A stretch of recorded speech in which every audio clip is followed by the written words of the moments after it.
İnşallah birinci çəkilişimiz Ağdərədə olsa gəlib çıxmışıq. Bax. Belə elədik. Yardımlı rayonun. Qaqa, hələ atma, gözlə. Yardımın arası bura. Arasıdır.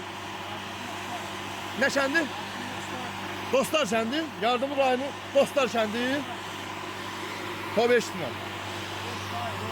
Dostlar kəndi. Yardımlı rayon Dostlar kəndi. Aparatımız 4 kilovat. 3-4 təkərimiz sağlama olmazsa bir dənə belə bir şey atma göstərim. Kanunda topumuz olmalıdır. Elə bir ora bax. Neçədir? 220 zat. 220 onda onu var ha. Onu bir atarsın. Burada indi 220 verir. 208'dir. Onun yarısını at da boğulmasın. Ana qrafdan çəkiliş eləyim. Bax gözlə, indi bax. Onu atdıqca top qalxsın at, qalxsın at. Harada durum çəkim, ay Allah. At. Nədə o oynadı? Sən toza basma, ged oynadı.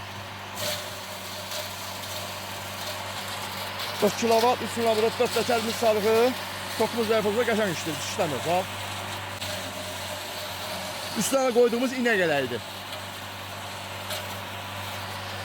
Hala gedirəm, torpaqda üstüne gəlir. Nətər doğru? Əladır. Onu zət bəsdir. Aləm qəsdimir buna. Söndür, qaqa söndür. Mən yetim hala gedirəm. Üst başında torpaq olur. Kimə lazım olsa əlaqə saxlayıb, puska boylu motordur. Birdən motor asansa yanmaq istəsə bir dənə şey göstərim. Bax qardaşlar göstərim, burada bu düyməcəyi görürsünüz. Bax qaqa buna vurarsansa motor at qaz geçsə, bir motor qızıb yarım saat sonra gəlsə bunu vurarsan, xodlamasa, bunu saxlayarsan xod deyir, qoruyucusudur. Düyməciyidir. Çox xeyirli olsun. Allah şavan eləsin. Tokum çıxan zəifdir, toka baxarsan da. Belə işləməyəcək.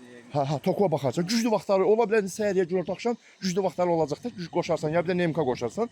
Nə qədər güclü olsa, mənə pirisi çox atacaqsan, çox toq verəcəksən, bilirsən də. Nemka var da 220 verəcək. Hər şey verəcəksə, tutar getdi. Allah xeyir versin. Sağ ol, sağ ol.